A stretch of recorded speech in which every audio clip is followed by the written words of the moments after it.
to interact with all of you, and looking forward to the Q&A to hear your perspectives and your questions. So I'm going to try and keep myself as brief as possible, and so that we have as much time as possible for an interactive session. I thought just as an opening, I'll say three things. One, in terms of a backgrounder, so what did I look for in this budget? The first most critical question on my mind was the following. Unlike other economic crises that governments in the past have experienced, COVID was unique in the sense that it was an economic crisis caused because the government switched the supply side of the economy off.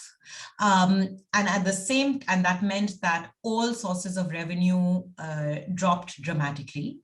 At the same time, the government had to play a very important role in keeping keeping its expenditures going in order to ensure both subsistence and relief, because once you switch off the supply side of the economy, jobs and income for the vast proportion of the economy start disappearing. But also to ensure once the switch on the supply side came back on, to ensure that that freeze in the economy did not cause a complete freeze in demand, which will then bring you back to a supply side constraint, right? So it had to basically do a set of things that would keep spending to ensure both supply and demand stay on focus. And so the question therefore is, how much revenue did the government actually lose? What is its long-term assessment of that? Where did it lose its revenue? And what were the kind of responses it made on the expenditure side? So we need to understand the situation as of today. And then from there say, given the fiscal situation today, what are the kind of limited choices that I have for policy making for the year that is about to come? That was the first. So for me, the first question was, what does the budget tell me about the macro fiscal position for this current financial year? And how does the government plan to address the challenges of this year going forward? The second question for me had to do with the current place in which the economy is. And here are my stylized facts from which I was looking at the budget. The economic activity post-October seems to have slowly hit near pre-pandemic levels for most sectors of the economy, with the exception of the services sector. Okay.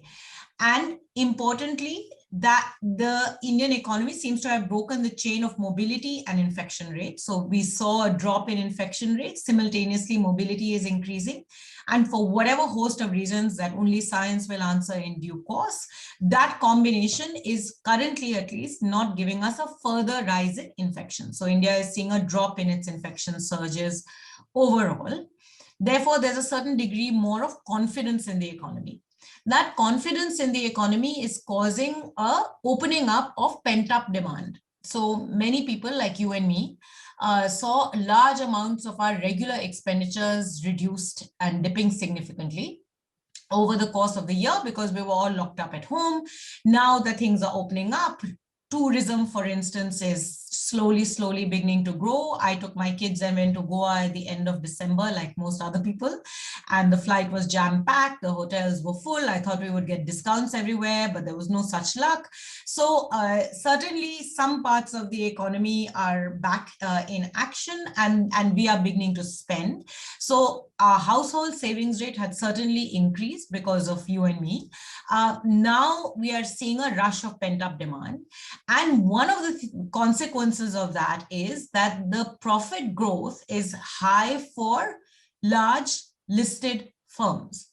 So if you're part of the formal economy and if you're a big player in the formal economy, things are not going too badly. And what they've also done is that this profit is also on account of cost restructuring. So staff costs, costs of supply chain inefficiencies have been reduced.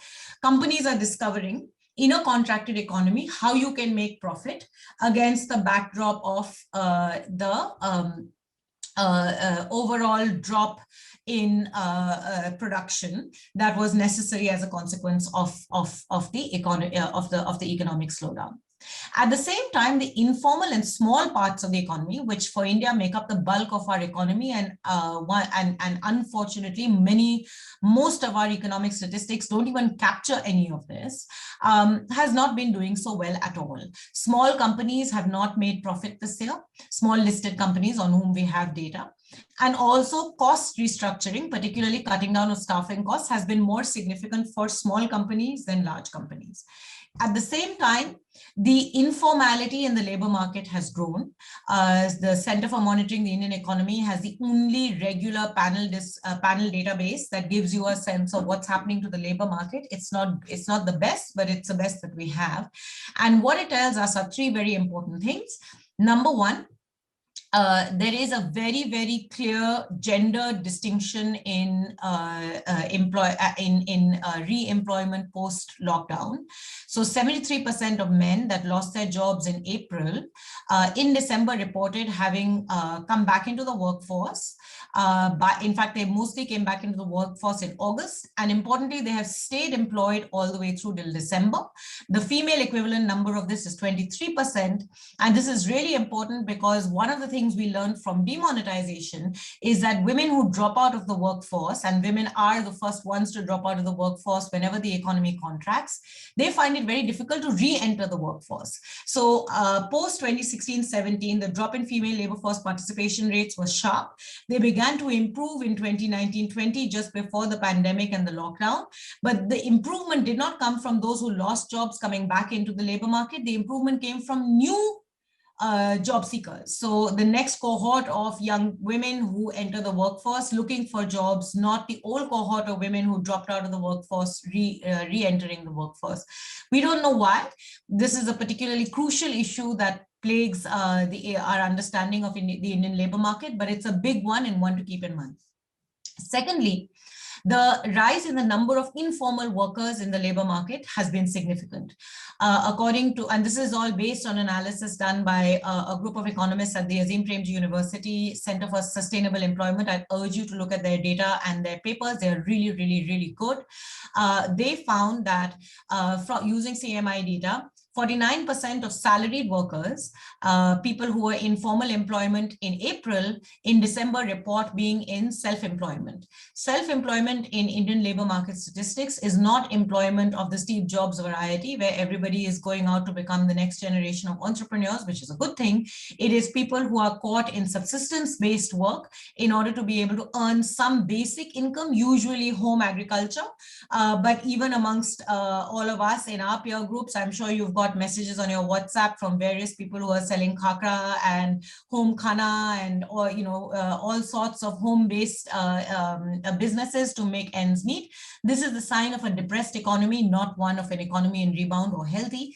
And this increasing informality is a very big thing to consider against a backdrop of the fact that the formal economy is earning well and contributing revenues to the economy. So GST collections over the last 2 months, December and January, have reportedly been more buoyant than ever in the past. So the formal economy is doing really well. All our demand, everything that we used to do in the local mom and pop shop, which was informal, or with the local hawker, which was informal, has slowly now shifted to the efficiencies of the formal sector, leaving a vast set of the unemployed, the informal employed with reduced incomes, which is the third stylized fact. Everyone lost income more or less equitably this year, except for Mukesh Ambani and a few others. But even amongst all of us, the percentile drop in income of the top 10% of the income decile, all of us here speaking to each other, was far lower than that of the bottom of the pyramid. Everybody below that 10%, whose income levels dropped by 30% compared to a far lower percentage of the upper income. So income losses have also been felt far more significantly in the lower segments of the economy, not the higher segments of the economy. So net, the conclusion I came to from looking at labor market data and looking at where the health of the economy is that that COVID impact has been unequivocally deeply unequal and deeply inequitous. The worst off have suffered the most, and all of us have managed to reorganize our lives to work from home and doing things like this via Zoom.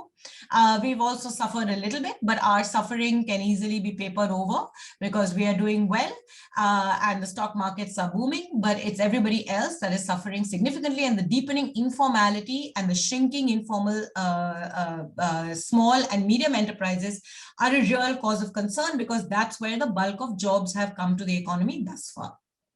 Lastly, and perhaps most crucially as a backgrounder, the Indian government's response to the pandemic in terms of the kind of economic response it wanted to offer largely was based on using monetary policy levers, which is basically getting the RBI to reduce interest rates so that the price of capital drops, and lending liquidity in banks and lending in the system starts getting much more there's much more liquidity there, and so money is flowing better through credit guarantee schemes and loan moratoriums, so that you could tide over what you lose in the course when the switch of the economy went off, by being able to take more loans and not being forced to repay loans and therefore get into deeper debt, as on the one hand, and at the same time that greater access to credit would be available at cheaper rates that would allow you to continue functioning.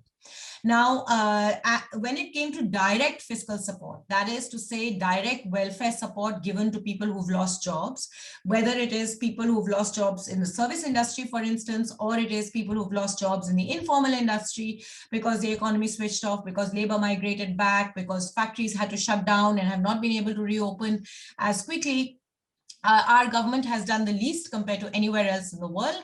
Our fiscal support amounts to about 2%. Actually, if you take direct fiscal support, it's probably 1%. If you include all the credit infusions and bank recapitalization, probably amounts to about 2%, which is far lower than any other conceivable country. So we chose to do relatively less because we said we are not a robust enough economy in terms of our macro fiscal picture.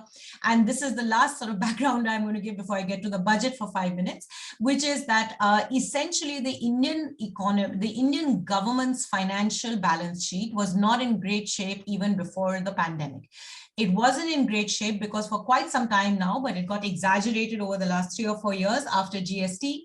The assumption after GST was that the Indian government would be able to gather far greater revenue than it was going, because GST was going to impose a formality and make the economy more efficient. So year after year, we said we would get X. We actually received only Y, but our expenditure commitment stayed at Z. So we said we were going to spend this much, we continued to spend this much, and because the elections were around the corner, we actually expanded spending for the PM Kisan and other such programs. A lot of that spending was necessary, no doubt, but what it did to our arithmetic is that on the one hand, we had to show that we were not borrowing too much, because then the markets will get spooked and the economy will start suffering. So instead we were saying we will sell our PSUs and Air India, LIC, etc., to get more revenue into the economy. That would allow us to ensure that our committed expenditures remain at the level that we wanted them to. And our fiscal deficits would not look so bad. So it wouldn't look like we were going broke. There were two very important things that we did then to ensure that we didn't look like we were going broke. One is that we were borrowing to spend on committed expenditures. Usually governments borrow to expand spending. And secondly, we were taking a lot of committed expenditures and putting them outside of the budget. So we were telling other PSUs to borrow on behalf of the government and spend. So food subsidies, the PDS was a very important example of that, where we were happily borrowing through the Food Corporation of India and getting the Food Corporation of India for to procure and to provide food in the public distribution systems, but it wouldn't show up as expenditures for the government of India. So we weren't in great shape. When it came to having to spend more, we got spooked because we weren't in great shape to begin with.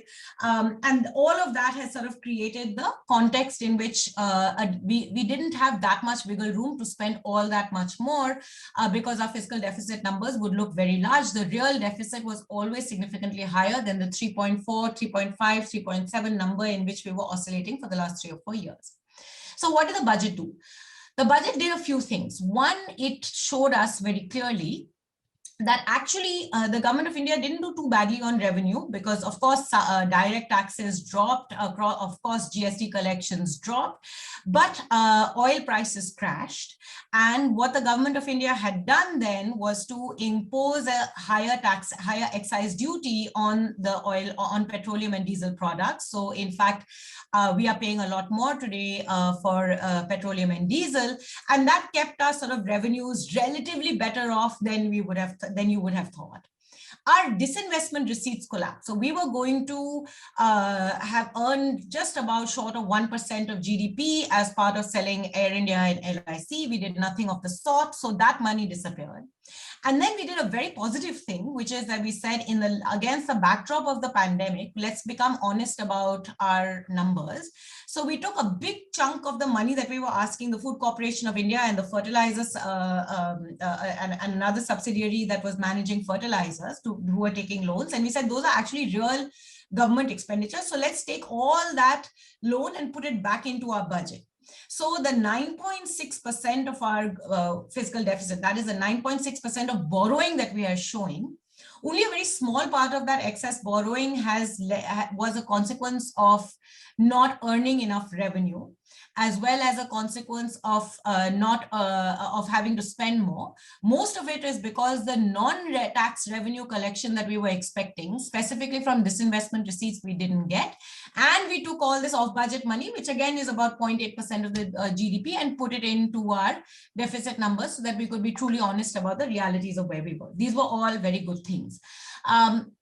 But it just shows that actually we didn't spend all that much. And if you look at how we've spent, you'll see that the bulk of the expenditure was on NREGA. So we certainly hiked up NREGA from 63,000 crores to an expected 1.15 lakh crores at the end of this year. And food subsidy. But even food subsidy was hiked up by about 4.5 lakh crores. 1.5 lakh crores of that was past expenditures that we put back onto the budget. So it looked like the extra that we spent was much more modest, about 2.9 lakh crores. The numbers are a bit vague, so don't hold me to it because everybody's calculations are not adding up. But that's the broad reality. Funnily enough, we spent relatively little on expanding health. Of the total 4.5 lakh crores extra money that we spent this year because of COVID, only 4% of that was for health-related COVID-specific expenditure. This is because we pushed state governments to spend a lot more. And that's where the cesses that we have imposed become a problem. Because what we did to states is we said, we won't give you any COVID grant. You can borrow from market.